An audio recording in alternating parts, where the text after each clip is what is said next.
श्री श्रीकृष्ण जन्माष्टमी निमित्त आष्टी येथे श्री संत तुकाराम महाराज पुरस्कार सरपंच विश्वास भैया महाडिक यांना प्रदान। आष्टी कारखान्याचे प्रवर्तक देवानंद अण्णा गुंड पाटील यांच्या शुभ हस्ते पुरस्कार प्रदान। आष्टी येथे गोकुळाष्टमीच्या निमित्ताने सभामंडपाच्या भूमिपूजनाचा कार्यक्रम संपन्न झाला। या श्रीकृष्ण जन्माष्टमी कार्यक्रमामध्ये सालाबाद प्रमाणे दिला जाणारा श्री संत तुकाराम महाराज पुरस्कार खासदार धनंजय महाडिक यांचे बंधू पुळूजचे सरपंच विश्वासराव भैया महाडिक यांना, औदुंबररावजी पाटील आष्टी कारखान्याचे प्रवर्तक सोलापूर जिल्हा काँग्रेस कमिटीचे सहकार विभाग अध्यक्ष देवानंद अण्णा गुंड पाटील यांच्या शुभ हस्ते प्रदान करण्यात आला। यावेळी आष्टी येथील गोपाळकृष्ण मंदिराच्या सभागृहासाठी राज्यसभा खासदार धनंजय महाडिक यांनी नुकतेच 10 लाख रुपये निधी प्रदान केला असून या कामाचीही सुरुवातही लवकरात लवकर होणार आहे।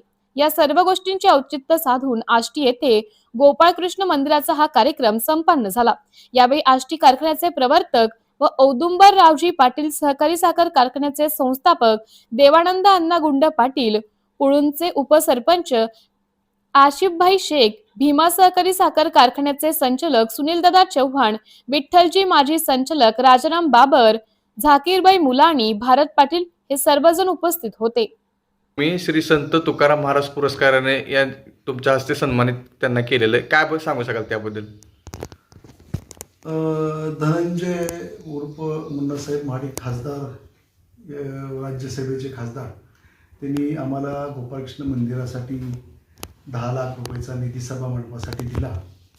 त्या प्रित्यर्थ त्यांचे बंधू भैयासाहेब महाडिक त्यांना पाठवून दिलं होतं। मी वास्तविक त्यांना दिल्लीला फोन केला त्यांना, आणि त्यांना मी आग्रह केला होता की तुम्ही भूमिपूजनाला या, पण ते संसदेचं अधिवेशन चालू असल्यामुळं ते काय येऊ शकले नाहीत।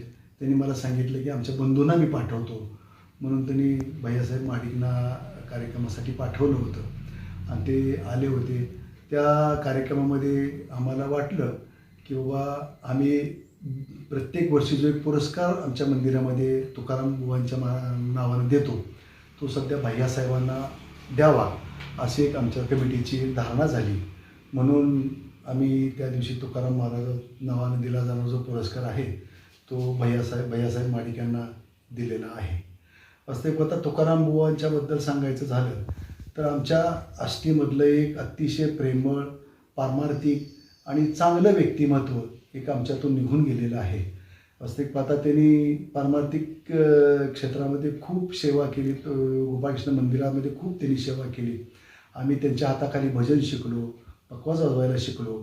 आम्हाला अतिशय चांगलं मार्गदर्शन त्या तुकाराम महाराजांनी केलं, म्हणून त्यांचं नाव जिवंत ठेवण्याच्यासाठी म्हणून आम्ही या ठिकाणी पुरस्कार देण्याचं एक प्रथा पाडलेली आहे।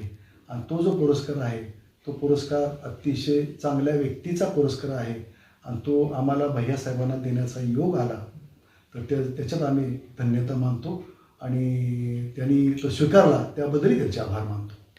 आष्टी उपसा सिंचनचे संघर्ष समितीचे अध्यक्ष म्हणून तुम्ही आहात आणि प्रत्येक वेळोवेळी तुम्ही त्यासाठी तुम्ही प्रयत्नशील आहात आणि संस्थापक औदुंबर अण्णाजी कारखाना पाटील यांचे तुम्ही संस्थापक आहात, आणि त्याबद्दल तुम्ही काय सांगू शकाल की आता त्याची स्थिती काय आहे नेमकी आष्टी उपसा सिंचन बाबतीत?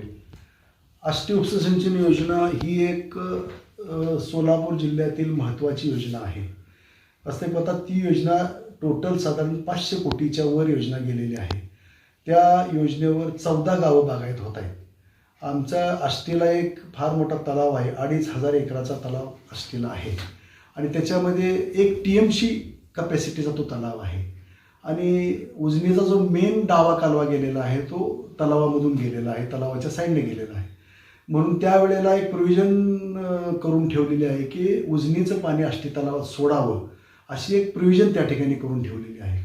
मग आम्ही हेच धोरण डोळ्यासमोर ठेवून की 360 HPच्या 7 मोटारींनी पाणी आष्टी तलावावरून उचलायचं आणि ते पाणी उंच भागामध्ये सोडायचं आणि मोहोळ तालुक्यातील 11 गावं आणि माढा तालुक्यातील 3 गावं अशा गावांना पाणी देण्याचं प्रयोजन आम्ही केलं।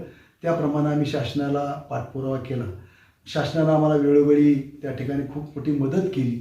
मग त्याच्यामध्ये आम्हाला विलासराव देशमुखांनी आम्हाला पैसे दिले, सुशीलकुमार शिंदे साहेबांनी आम्हाला पैसे दिले, अजितदादांनी आम्हाला पैसे दिले। भाजपच्या सरकारमध्ये गिरीश महाजननी त्याचा पाठपुरावा करून आम्हाला पैसे देण्यासाठी म्हणून प्रयत्न केला. वास्तविक पाहता ही योजना शेतकऱ्याच्या दृष्टिकोनातून कार्यरत होणं फार महत्त्वाचा विषय होता.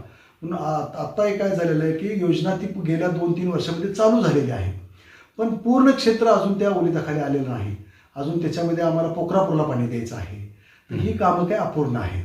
तर त्या दृष्टीनं ती कामं पूर्ण होण्याच्यासाठी म्हणून परवा आम्ही अधिवेशन काळामध्ये गेल्यानंतर मुंबईला एक पत्र दिलेलं आहे संबंधित मंत्र्याला की आम्हाला 30 कोटीचा निधी या ठिकाणी मिळावा म्हणून.